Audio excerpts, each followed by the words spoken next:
Okay, well, welcome to the Mark Allen Coaching Zwift Group Facebook Live chat. Today, Sunday, the topic today is heat, and it couldn't have come at a more perfect time because today is the hottest day we've had all year here in Santa Cruz, California. I went for just a beautiful long run today in a place called Nicene Marks. It's a huge redwood forest that we have in the coastal mountains here. And it was the first time it's ever been like really hot, warm, hot in the forest. Usually it's cool because of the redwoods.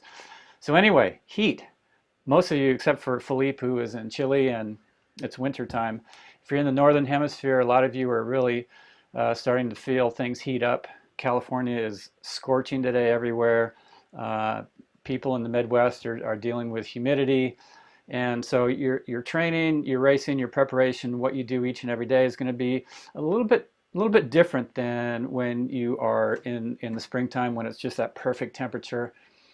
Clearly very different than in the wintertime when it's cold outside and you have 3 layers on to stay warm, right? So anyway, one of the main things that happens, and you all know this, when it gets hot, is that your heart rate will go up quicker for any effort level that you're doing. So your perceived effort for any given heart rate in heat is going to be lower perceived effort than it is if it's cooler. So if it's, 85, 90, 95 degrees out, it's humid, you're going to be running at a much slower pace at, let's say, 150 beats a minute than you would if it was 60 or 65 degrees out. And so, a lot of people say that when you're in the heat, then you can just sort of adjust your training zones higher to compensate for that, saying that, well, there's the heat and your heart's just having to pump faster to deal with all that, but you're still getting in the oxygen. I strongly disagree with that. And here's the reason why. You see, as you know, in my coaching, I set all of my training based on heart rate zones, and then the pace that you go or the power output that you can output will change based on your fitness, but it will also change based on the temperature. So as the temperature goes up, your power is going to drop at any given heart rate. Your pace running will drop at any given heart rate. The reason is that in the heat, your body takes a lot of that blood that normally would be going to your muscles and it shoves it to the skin so that it dissipates heat, so that you're hopefully getting rid of the heat that's building up in your body so that you can sweat. And so when there's all this blood going to your skin, it's not going to the muscle, which means that there's less oxygen being delivered to the muscle at any given time, right? It's kind of the same like if you do a workout, let's say on an empty stomach, or you do a workout after a big meal. After a big meal, your heart rate's going to be really high for any given pace that you're going, right? Or any power output that you're doing on the bike. And again, the reason is that a lot of the blood is going to your stomach instead of the working muscle. So what are you going to have to do in the heat? To keep from switching from aerobic to anaerobic, you're going to have to slow down. There's just no two ways about it. And so you will not be working your muscles quite as strongly as you would if it was cooler. So one thing that for sure is going to be important in the heat is to keep up at least a maintenance program on your strength training. So maintenance means that you're still doing 1 or 2 sets of all the main muscle groups twice a week, strength training, so that you maintain that muscular strength, because since you will be training at a slower pace, even at the top end, you're going to be at a slower pace. Like, if you go to the track and you're going really hard and you're doing thousands or whatever it is, your heart can only pump so fast. And so if you're working up toward the top end of toward your maximum heart rate, again, a lot of that blood is going to be going to the skin away from the working muscles, which means that you just don't have that same amount of oxygen to break down that stored energy to release the fuel to go fast. So no matter how slow or fast you're going, the heart rate's going to be higher. So you're not going to be working your muscles quite the same as you would in cooler temperatures. And that is the reason why we don't see Ironman champions necessarily coming from training in Florida or training in Mississippi or Louisiana, states that are very hot and humid, because you just can't work as hard. You can't work your muscles quite the same as you can in a cooler environment, or even work your muscles the same as you can in the same temperature but in a dry environment. So if it's hot but it's dry, you can still kind of get away with being pretty close to the same pace that you would be going if it was a little bit cooler. But again, obviously, if you're in Phoenix and it's 105 or 110, even if the humidity is low, you're going to be going slow. So slow it down. Compensate by for sure attending to your strength training so that you still maintain that muscular strength that you've built throughout the winter and the spring, in the times when you were able to go faster. And the hardest part of this transition from, let's say, spring to summer, where it really starts to heat up, is going to be the first week or two, because that's when your blood goes through a bunch of changes to be able to manage heat better. And after a week or two, then you'll kind of see that it's not quite as much of a shock as it was in those first few days when it was hot, like it was today in Santa Cruz. I was going very slow today.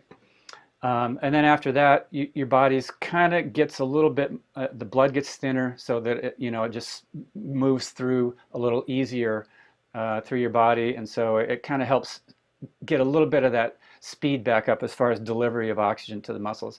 But most importantly, you're going to have to slow down. Okay, and this goes counter to what a lot of coaches say. It's even counter to what Phil Maffetone, who is the person who kind of really got me on this, educated me on the entire heart rate training philosophy and why it's such a great tool. He even said you can raise your heart rates a couple beats and still be okay, but I just don't. That's the one point where I don't agree with him. I think you still have to keep your training zones the same. Slow it down, just accept that that's what's going to happen. So if it's hot for the next 6 months, 5 months, 4 months, and you have some key races in the next 2 or 3 months, what are some other things that you can do to compensate? Well, you can certainly do your key interval workouts indoors, on a treadmill, on a stationary bike trainer, where it's cooler, where it's air conditioned, where you can control the temperature and, again, up your pace, because your body's not having to deal with dissipating the heat the same way it does outside. Okay, so those two things are going to be really critical if you have big races and you have access to both of those tools: treadmill, stationary bike trainer. I know a lot of you have stationary bike trainers, because I see you on the Tuesday Zwift rides that we do here each week. Treadmills, not all of you have. If you do have access to one in a gym, it can be a really good place to go do some of your track or tempo sessions, especially where you're just kind of holding that race pace for longer periods of time. If where you live it's hot at 5 in the morning or 6 in the morning even. So that's just something to keep in the back of your mind as a way to compensate for the other days where you still are outside and you're going slower. The aerobic pace, even though you're slower, that's not going to affect your racing quite as much as when you don't have the ability to really push your muscles hard in your speed sessions, in your tempo sessions. Okay, so that's something else to consider.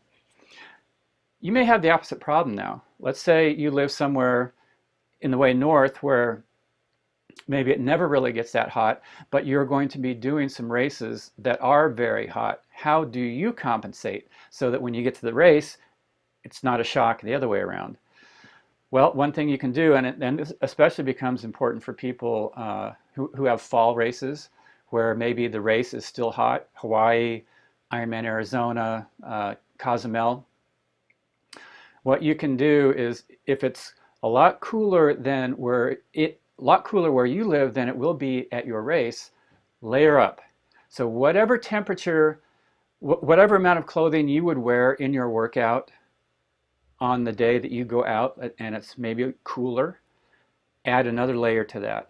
I did this all the time in Boulder, Colorado when I was getting ready for Kona. So literally, if the day, when I was getting to September, that month, 6 weeks before Kona, I was really trying to get everything to adapt to be ready for that heat in Kona.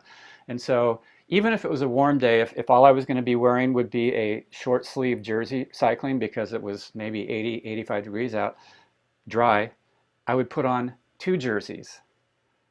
Or sometimes I'd put on a long sleeve jersey and a short sleeve jersey, just so that I had so that the microclimate next to my skin is hotter than the outer environment that I'm training in. That's a great way to be heat adapted, even if you don't live in the heat when you get to races, if you need to do that for races that are going to be hot. Okay, so what are some other things that you're going to have to also kind of think about in the heat? One of them is recovery. When you train in the heat, clearly you're going to be sweating a lot, probably a lot more than you did in the spring or in the winter. Getting that water back in your body after every workout is going to be so critical. Sometimes, though, especially if you do sweat quite a bit, it just gets harder and harder and harder to replace all of the water that you are sweating out in long workouts, in intense workouts outside, in heat and in humidity. And so one thing to keep in mind is when you have a big training day, the next morning when you get up, make sure you really self-assess to see how you feel. If you feel kind of wasted, it's probably not just from the workout itself, but it's from still being a little bit dehydrated from that training that you did. Now, human beings are not like camels. You know, we get back from a big workout in the heat and, you know, we guzzle down a bunch of water. We can only absorb 30 to 40 ounces of fluid per hour, 1 to 1.5 liters per hour. If we throw in more than that, we're just going to excrete it. So one thing you can do, weigh yourself before you start your session, weigh yourself after the session, see what the weight loss is, and it's, you know, 95% of that weight loss is going to be from the fluid that you've lost that you did not replace in the training. Make sure that you keep sipping that water throughout the rest of the day so that you do get your weight back up to where you started the workout, started that session, so that you know that you are hydrated. If you're dehydrated, the next morning when you wake up, like I said, you can feel exhausted, you can feel depleted, you might think you're just tired from the training, but check in. Ask yourself, am I a little bit still dehydrated just somewhere in my body? Maybe I don't have this huge thirst. Drink some water. Drink a little bit more water. Drink a little more water. See how that makes you feel. If your heart rate is a lot higher in the morning after a big day of training in the heat, for sure that is not necessarily a sign that you're overtrained, but a sign that you are a little bit dehydrated. So this is just going to be such a critical piece to stay on top of over the next few months. You know, I trained my summers in Boulder, Colorado. I would go out there sometime usually early May, and it was still cool, and then it would start to heat up, and then by June, first week of June or so, it was hot, and then July was even hotter. And you know, there were a lot of days that were 90, 95, sometimes over 100.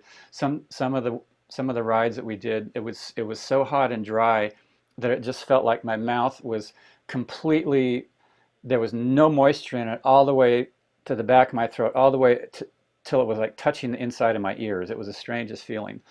Completely getting dehydrated out there in training.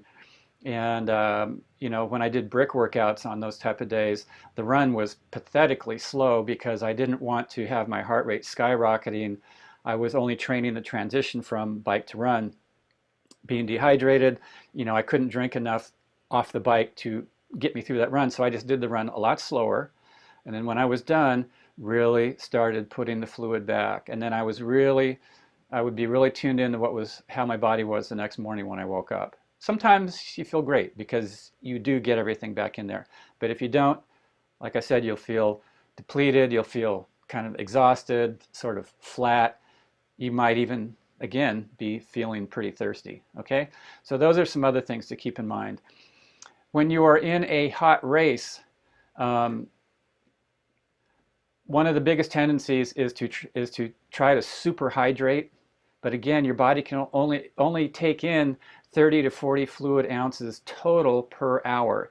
Anything else you throw in on top of that is just going to sit in your stomach, eventually cause you to be nauseous. It'll get you to a point where everything starts to back up. If it's an Ironman, you can get sick to your stomach. So as best as you can, try not to panic in hot races, even if you are somebody that that you sweat quite a bit. There's just no way that you can shove in more than your body can absorb. If you practice in training, your body will get better at absorbing more per hour, okay? So if you know that you do sweat a lot, more than 30 or 40 fluid ounces per hour, in your training, try taking in a little bit more than that. And over time, your body will get better and can absorb a little bit more per hour. But again, don't go crazy in the race. Just try to tune in, drink, not necessarily on a schedule, but consciously. So staying tuned into your body. Okay, this aid station, I need a lot of water. The next one, maybe not as much. The next one, a lot again. Your body's going to be like that. It has absorption cycles. And in the heat, it's very important to try and hit those peaks where you can feel your body is ready for something, to get in a bunch right then. And then when it doesn't feel so much like it, try not to force it, because the stuff will just sit there and then it gets hard to absorb. Okay, so 30 to 40 fluid ounces an hour in between the water and sport drink that you're taking in. More than that, it's just going to sit around. It's not going to help you out.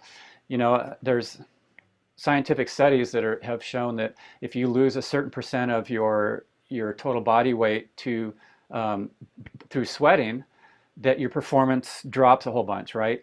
And the thing about the science is that it doesn't necessarily tell you exactly what can happen in a well-trained athlete.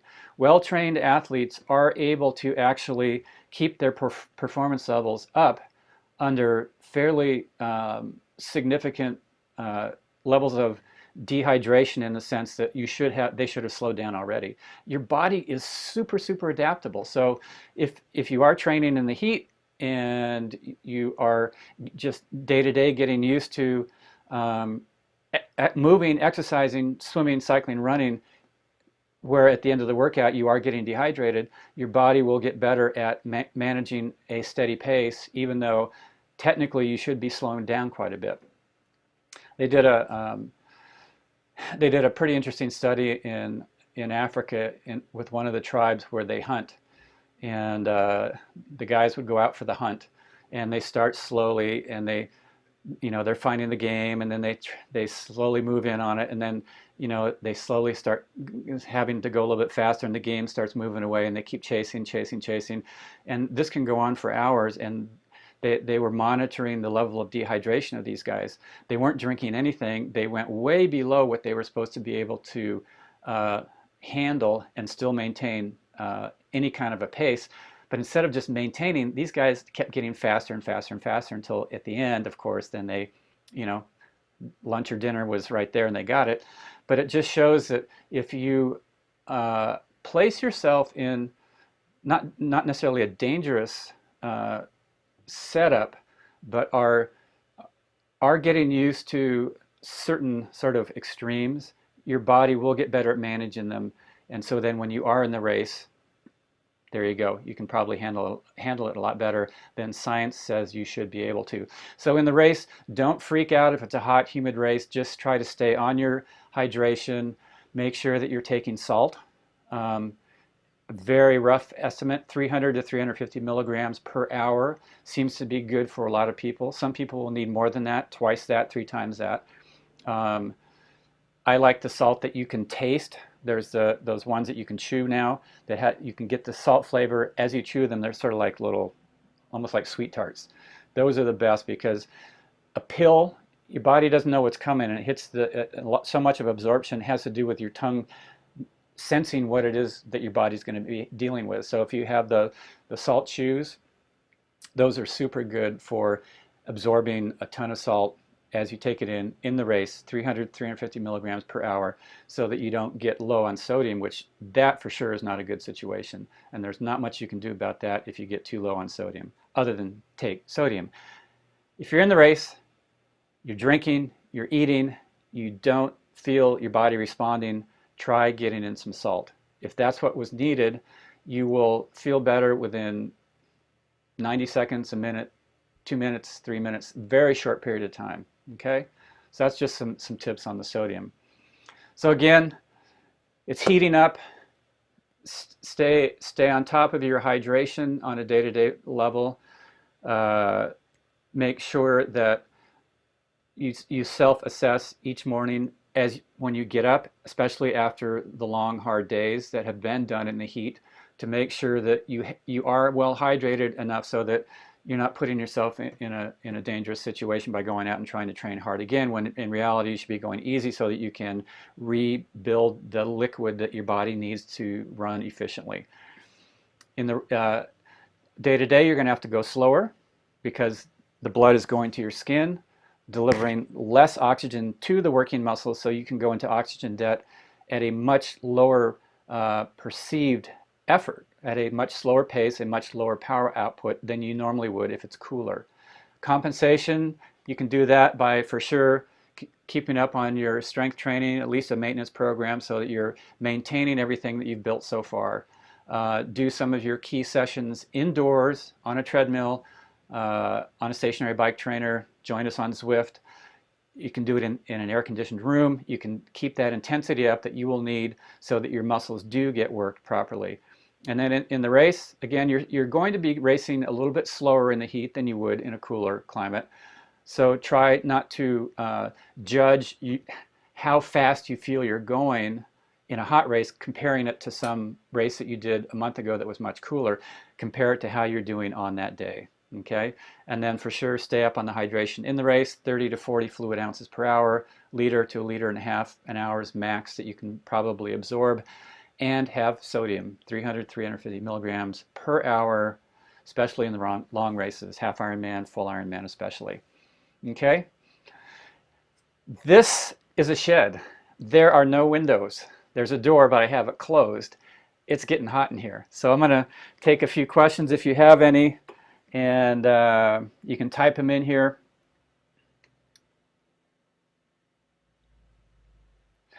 James is asking, what would you look for in an electrolyte supplement?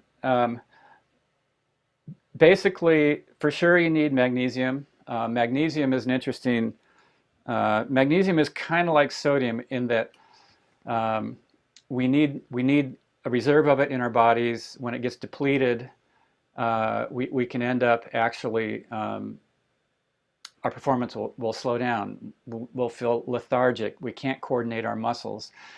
Sodium you can replace on the spot. Like I said, having salt tablets with you in the race. Magnesium, you build up those reserves over time. So if you have an electrolyte supplement that you're taking, for sure there should be magnesium in there.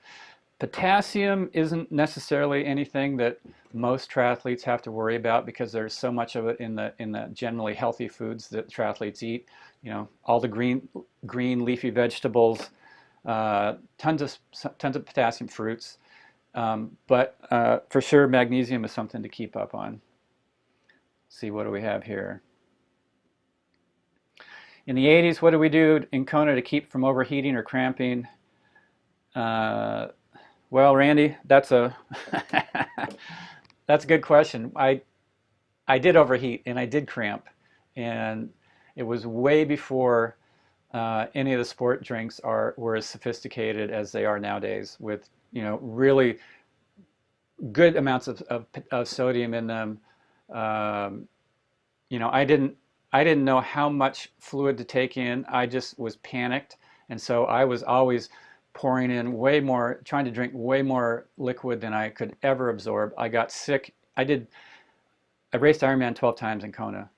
I threw up in 11 of them. How's that? It wasn't until my final one in 1995 where I just relaxed off of the hydration pace and just tuned in more to drinking when my body needed it, taking in calories when my body was telling me I needed it. I was just more relaxed about it. And that year I got the formula right. I was probably taking in about 25%, give or take, less fluid per hour than I had in the earlier Ironmans. And I was also taking in probably about 25% less calories per hour. And so I actually really hit the sweet spot on that final one. It took me 12 times to get it right, though. Okay, so Julia, Here in Florida, it's very hot and very humid right now. I did understand this right, that it is smarter to work out on treadmill or indoor bike for some key sessions. Yes, for sure. If you have, you know, don't drive yourself crazy thinking you've got to do all your training indoors because it's hot outside. Well, part of the advantage that you can get is that you can be heat adapted, but in the shorter, some of the shorter fast like tempo and speed sessions, those can be really good to do indoors because you can really work your muscles at a maximum capacity in a cooler environment, in an air-conditioned room or a gym. You could, what I would do is alternate weeks. So maybe one week you do your speed stuff outside, another week you do your speed stuff indoors, so that you get that real high-end work of the muscles. Like I said, indoors, your body's not trying to dissipate heat the same in a cooler air-conditioned room, especially if you have a fan set up, than it will be in Florida outside this time of year. Okay, let's see. Chris says salt chews taste good too. I totally agree. I think they're the best thing. Okay, Philippe lives in Brazil and he says it's always training in the heat. Yeah. So, you know, if you always train in the heat, like I said, try doing some of the sessions in an air-conditioned gym or a room in your house where you can go a little bit harder because it's cooler, and see if that affects your performance outside as well, because you can work your muscles more. Like I said, if training in the heat was the key to winning Kona, a hot race, then every champion would have been from a state where it's super hot all year round, but that never happens. And a lot of it is because you just can't work your muscles quite the same. Okay? Let's see if there's any more down here. Great. Yeah, it looks like everybody loves those chewable salt sticks. So anyway, I hope this has helped. It's recorded live here on Facebook. It will be, you can go back and look at it, refer it to your friends, and say, hey, we saw this great thing today about heat. You should check it out. Have them join the group, and then they can view the entire live chat. So I hope you're staying cool out there, all of you. Hope you're having a great weekend. Mark Allen from the Shed. We will be having another group Zwift ride on Tuesday. Just I'll put the link up here in the group tomorrow, so then you just join the Zwift group, Mark Allen coaching group ride, and then be online riding at Tuesday at 6 p.m. Pacific Standard Time. It'll be a 1-hour session as always. This one's going to be more of a high-end kind of interval type workout, which is perfect for summertime, and you can do it indoors where it's cool. All right, thanks for stopping by. Mark Allen from the Shed, Mark Allen Coaching, Zwift Group live chat. We'll catch you next time.